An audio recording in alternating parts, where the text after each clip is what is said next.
ఇక అసెంబ్లీ ఎన్నికల్లో భాగంగా మెదక్ జిల్లా చేగుంట మండలం వడిహారం గ్రామంలో బీఆర్ఎస్ పార్టీ అభ్యర్థి కొత్త ప్రభాకర్ రెడ్డికి మద్దతుగా మాజీ ఎమ్మెల్సీ పారు హుస్సేన్ ప్రచారం నిర్వహించారు।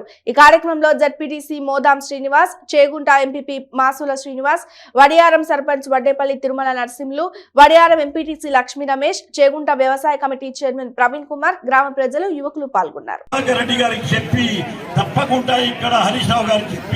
ఇంకా ఇండస్ట్రీలు తీసుకొచ్చి ఇక్కడ ఉన్నటువంటి యువకులకు జాబ్లు ఇప్పించే ప్రయత్నం చేస్తాం।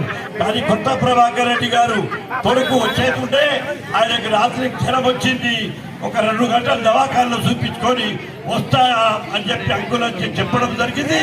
అందుకోసము నేను రావడం జరిగింది। నేను ప్రతి ఊరు తిరుగుతా, చేగుంట మండలంలో ప్రతి పల్లె తిరుగుతా, ప్రతి గల్లి తిరుగుతా, అక్కల దగ్గర వస్తా, చెల్లెల దగ్గర వస్తా, తమ్ముళ్ళ దగ్గరకు వస్తా, గజువా పట్టుకుంటా। మీరు కార్కు 24 గంటల కరెంట్, మీకు నీళ్లు కావాలంటే నీళ్ళు, కరెంట్ కావాలంటే కరెంట్, ఆ అక్క చెప్పింది నీళ్ళు కావాలని చెప్పి, ఆ అక్క చెప్పింది ఇల్లు కావాలని చెప్పి తప్పకుండా ఇల్లు ఇప్పిస్తాం। గుడిసెలు చూడం, ఇటువంటి రేకులు చూడం, ఎవరైతే గుణ పెక్కల ఇల్లు ఉన్నాయో అవన్నీ తీసేసి కొత్త ఇల్లు కట్టించే బాధ్యత మాది।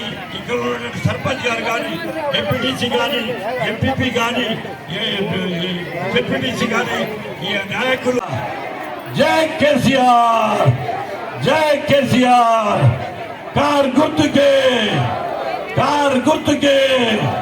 30 తారీఖు నాడు నంబర్ 1 మీద ఉంటుంది కార్ గుర్తు, నంబర్ 1। ఆ నంబర్ 1 లో కొత్త ప్రభాకర్ రెడ్డి బొమ్మ కూడా ఉంటుంది, కార్ గుర్తు కూడా ఉంటుంది। కాబట్టి ఇక్కడ ఒత్తగానే అని సప్పుడు వచ్చేదాకా మీరు ఇన్స్పెక్ట్ వద్దు అని చెప్పి పనిచేస్తూ ఈ అవకాశం ఇచ్చినటువంటి పెద్దలకు మీ అందరికీ నమస్కారం।